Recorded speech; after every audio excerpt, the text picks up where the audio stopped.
কোনো যোগা নয়, যোগাসন নয়। আমরা করব আজকে কিছু প্রাণায়াম, যেই প্রাণায়ামটা আমাদের ব্রিদিং মানে শ্বাস প্রশ্বাসকে খুব সুন্দরভাবে চলাচল করতে সাহায্য করবে। কি করব? আমরা আজকে প্রাণায়াম করব। প্রাণায়াম হচ্ছে যোগাসন যারা টাইম পাও না করতে, তারা যদি প্রত্যেকদিন প্রাণায়াম করো তাহলে তোমাদের ফোকাস মানে কনসেন্ট্রেশন, পড়াশোনায় অনেক সময় হয় না যে বসছে না, মন বসছে না, পড়তে ভালো লাগছে না। প্রাণায়াম সাথে সাথে যদি তোমরা একটু করে নাও, তোমাদের কিন্তু সাথে সাথে পড়াশোনায় আবার মন চলে আসবে। যে কাজটাই করো, ছবি আঁকতে একটা হয়তো বোর লাগছে, আবার সেই ফোকাসটা চলে আসবে।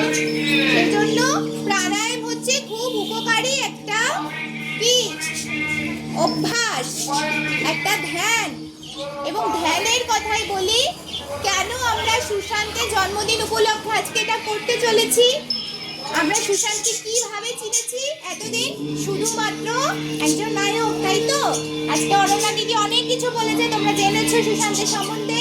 এটাও সুশান্তের একটা সাইড, যে সুশান্ত কিন্তু প্রত্যেকদিন ভোরবেলায় 4টের সময় উঠে যেত এবং ও কিন্তু যোগাভ্যাস করত।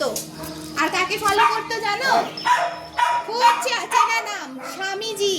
স্বামী বিবেকানন্দকে চেনো তোমরা? স্বামীজিকে কিন্তু সুশান্ত ভীষণ ভাবে কি করত?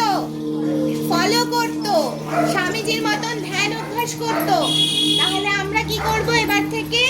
আমরা স্বামীজির মতন হওয়ার চেষ্টা করব। এবং সুশান্ত যেহেতু করতো সেহেতু করব না। সুশান্ত করে একটা ভালো মানুষ তৈরি হয়েছিল, আমরা করেও একটা ভালো মানুষ তৈরি হব, তাই তো?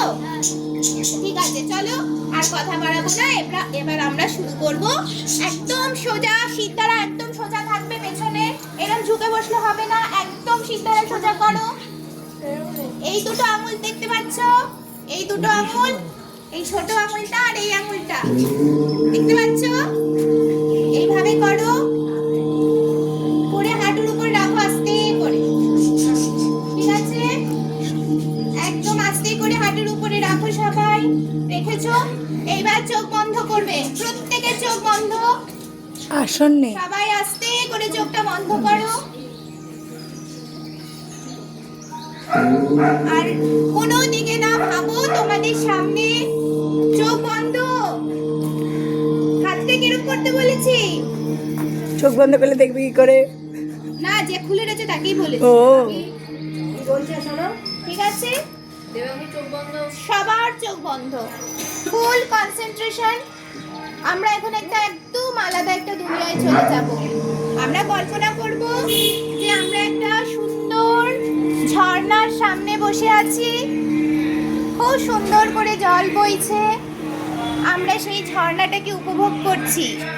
ঝর্ণার ঠান্ডা ঠান্ডা হাওয়া আমাদের গায়ে লাগছে, হালকা করে আমাদের গায়ে জল পড়ছে এবং সেই জলের যে ঠান্ডা আভাসটা, সেটা কিন্তু আমরা অনুভব করছি। সবাই কিন্তু অনুভব করতে পারছি। চোখ বন্ধ না করলে কিছু অনুভব হবে না। সবাই অনুভব করো, ঝর্ণা বইছে,